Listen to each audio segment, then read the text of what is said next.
Hey guys, we're back with the Encyclopedia of the Ancient World, and we're going to talk about times of change in ancient Egypt.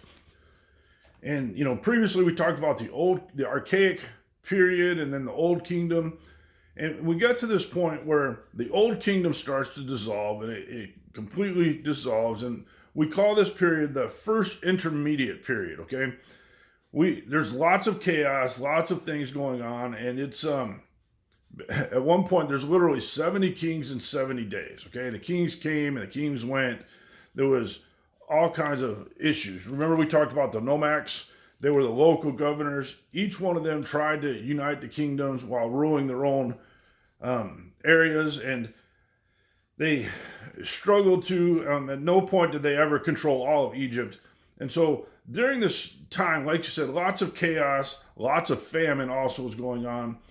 And these forms the 7th, 8th, 9th, and 10th dynasties. And some were very powerful, however, not ever powerful enough to completely control all of Egypt. But some were very weak and struggled. And so there was also a period of civil war and struggles that were going on at this time. As each governor was fighting for their own power, and everybody was fighting for power to try to control all of Egypt.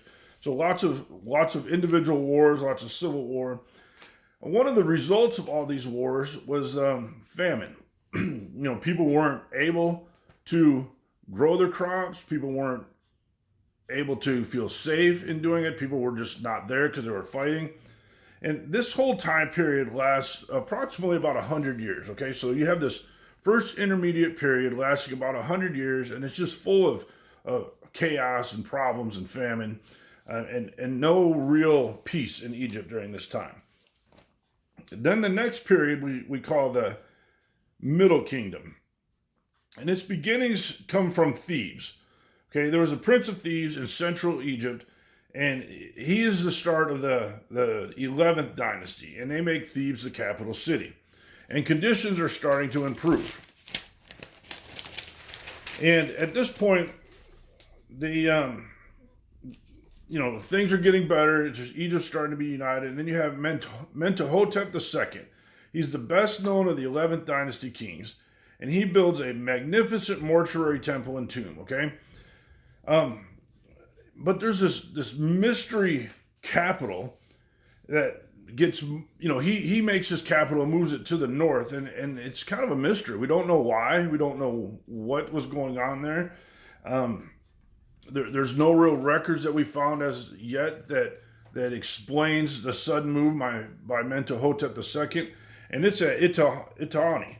It means seizure of the two lands, and again, we're not exactly sure where it is, but it does signify that it's uniting of Egypt again. Okay, then in the 12th dynasty, they start expanding southwards again, and they conquer Nubia, and this was part of what is modern day Sudan, and it's Kush.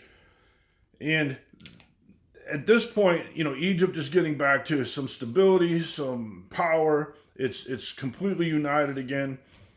And it becomes a time, because of the peace that's going on, where they can be more creative. They have plenty of food now once again. Their peace is settled.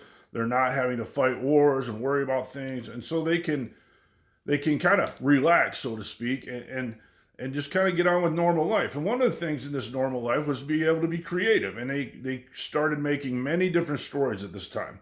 One of them is the tale of Sinube and the eloquent peasant. Also during this time, the burial practices start to change. Okay? Instead of just burying people, they start doing lavish decorations on the tombs.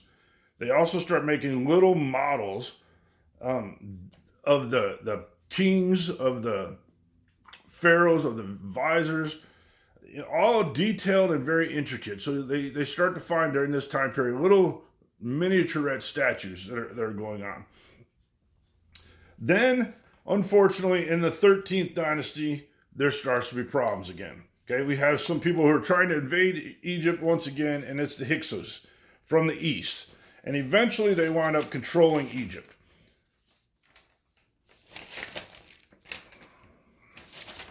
And like I said, so that is the period where we had this first intermittent period and then the Middle Kingdom, and it kind of is this cycle where they had, the Archaic period that we talked about before, where the very beginnings of Egypt, and then the Old Kingdom where there was some stability and united Egypt, and then it went back to this intermediate period with famine and chaos, and then the Middle Kingdom kind of comes back and makes it a united kingdom again, and they get peace. And we're ending today where the Hyksos come, and we're starting to cause problems again, and they're taking over Egypt. Thanks.